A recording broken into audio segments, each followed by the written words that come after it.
I love to hear the reasons behind why people like to garden, why they like horticulture, whether it's houseplants and indoor gardening or outdoor gardening or seed starting or cut flowers, floral design, all that jazz. I love to hear why people like horticulture because that's part of the joy in it. That's part of the joy is sharing a passion in a shared hobby, a shared skill set nonetheless.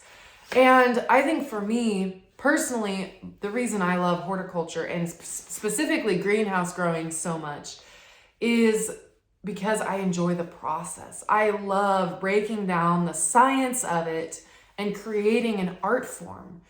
And I hope that from this series, the Unearthed Horticulture Sessions, I hope that your takeaway is not just a shared passion, but a skill set that you continue to build on with your experiences in the years to come.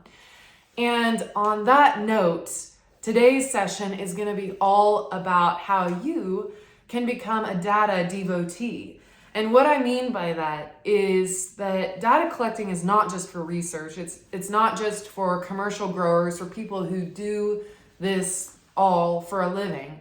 Data collection is for anybody, any gardener that wants to learn and discover and unearth horticulture year to year.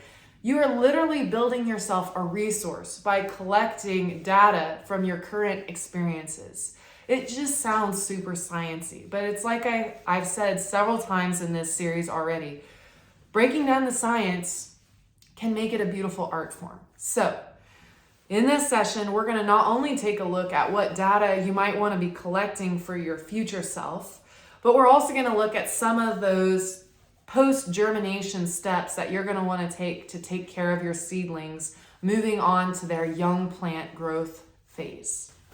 The tools you will need to collect data is your pen.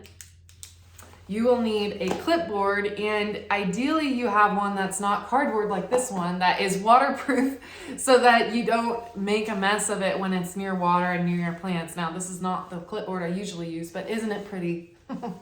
So I also have included an example data log in your downloadable resource guide.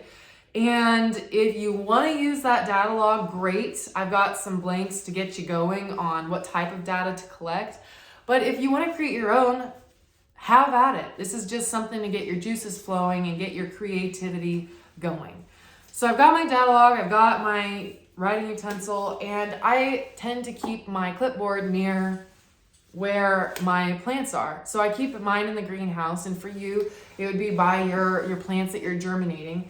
And I have data sheets, which are great to keep in like a binder over the years, and you can tab off the years so you can keep track year to year what your notes are. But you could also do it on an iPad or your iPhone.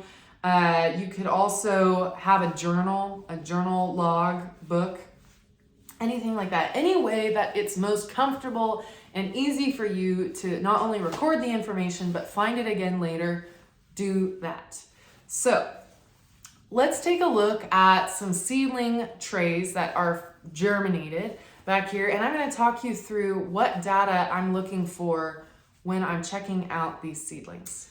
So I've got a couple of flats here that have germinated. They're pretty much at full germination of what I would expect. These pansies I seeded in week 1, which now is about 2 to 3 weeks ago.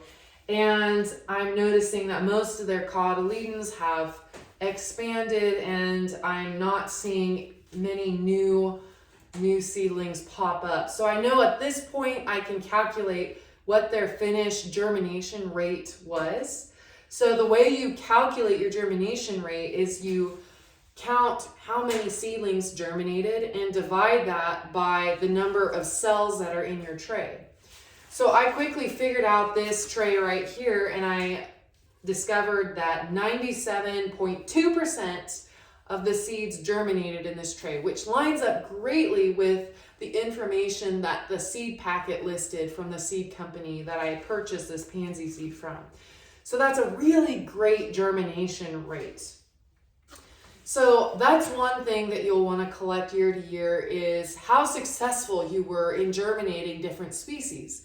For example, rosemary is a really hard species to germinate. And this is a new one for me, so I'm going to take a lot of information down on it, how quickly it germinated. So I'm going to record when I first noticed a hook pop up on the tray.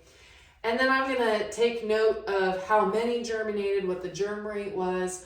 And then in future years, that'll inform me on how many I need to start with. So if my goal is to produce 100 rosemary plants, and I seed out, and I know that my germination rate is 70% for rosemary, I know I need to overseed by that much more in order to make sure I end up with my 100 plants to sell, if that makes sense. So germination rate is really an important thing to look at, and especially with new varieties, make sure that you're recording how long it actually took your seeds to germinate from the time you seeded them to the first hook, even to the point where I'm at with these pansies now, where their cotyledons have expanded and I'm not expecting any more seedlings to germinate. So you've kind of got that window of germination time to wait on those seedlings to pop. I'm hoping this makes sense. So we looked at consistency, we looked at germination rate, we looked at collecting data for the first hook and then the last hook, or that window of germination. Now I also want to look at coloring. I want to look overall, I want to get a good view, bird's eye view of what the color looks like, because you're looking for a deep green, you want that color. And then you're also looking at media color. If you're noticing any kind of algae or mold, white mold popping up, that's not a good sign. That means you need to get some good airflow going, get a fan nearby, make sure that you're letting the surface of the soil start to dry down a little bit more, because once your seeds have germinated, you don't have to keep the soil consistently wet anymore. You want to start allowing a little bit of dry out, just a little bit.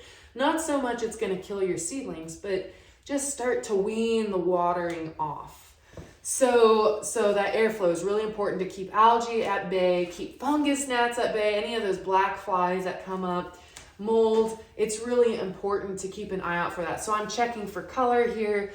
And if I were to notice any signs of issues like that, I might record it, and that'll be a helpful note for next year, just to know that I need to hold it on the water a little bit better. That can be a goal for me next year. Let's see, what else am I looking for? So if I'm noticing that any of these seedlings are kind of yellow in color or even purplish, if there's anything out of the ordinary on color, then I know that I might need to start adding some added nutrients. So if you remember me talking about the seed and that it's a little bit of a packet, it's got some nutrients locked up in that seed for the embryo to germinate. Well, now that it's germinated, that seed has served its purpose, and there are no added nutrients in the water that we've been applying. There's no added nutrients in the media. So now it's time to maybe add a diluted mixture of fertilizer. So in future, I plan on doing a young plant series here in the next month or so, and you'll get more information about how to step up your nutrition program for your plants to make sure that they're healthy and thriving, and again, with the quality. But for now, to get you on your way, if you notice any kind of seedlings that aren't looking photosynthetic green, then you can add a really diluted multi-purpose or all-purpose fertilizer to your water. So any all-purpose fertilizer that's like a 20-20-20, a 10-10-10, when it has the NPK, the nitrogen, phosphorus, potassium numbers all equal, that means it's balanced, it's got micronutrients in it.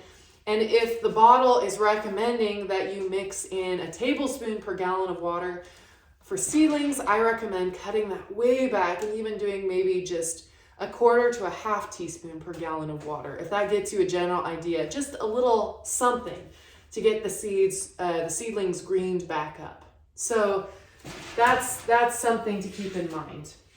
This is also the stage that you might have some issues with damping off or pythium issues, fungus issues. So that's another way to prevent seedlings dying from from those kind of disease issues, just make sure that you're allowing dry down to start happening.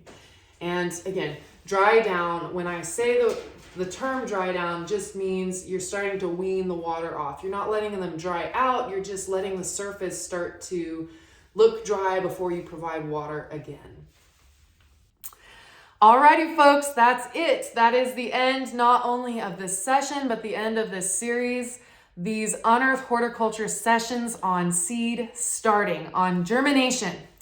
And I hope that you have so many new words in your vocabulary and new skill sets after watching this video series.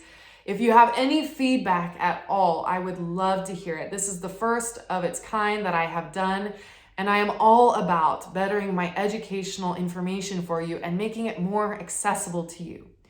If you forgot or if you somehow missed it, I do have a downloadable resource guide that comes with this video series that has all kinds of helpful tools for you to get your seed starting on, and make sure you go and download that.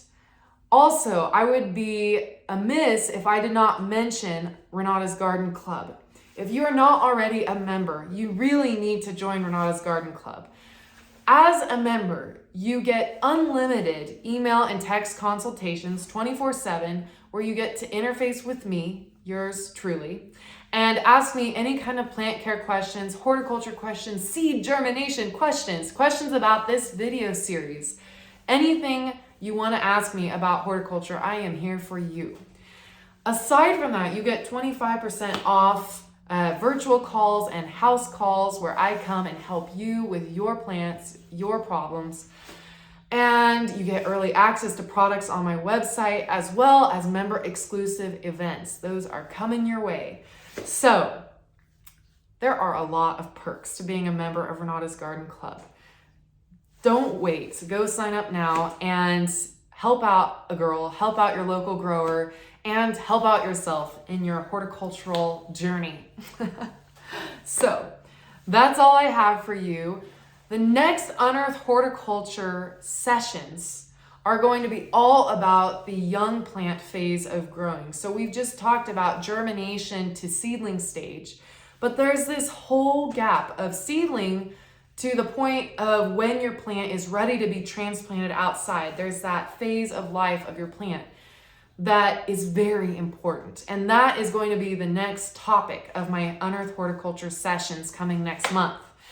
So stay tuned, keep your eyes peeled for when that comes out. I'm actually more excited about that one because it is more of my jam. So thank you all for tuning in. And until next time, you've been watching Unearth Horticulture. Class dismissed.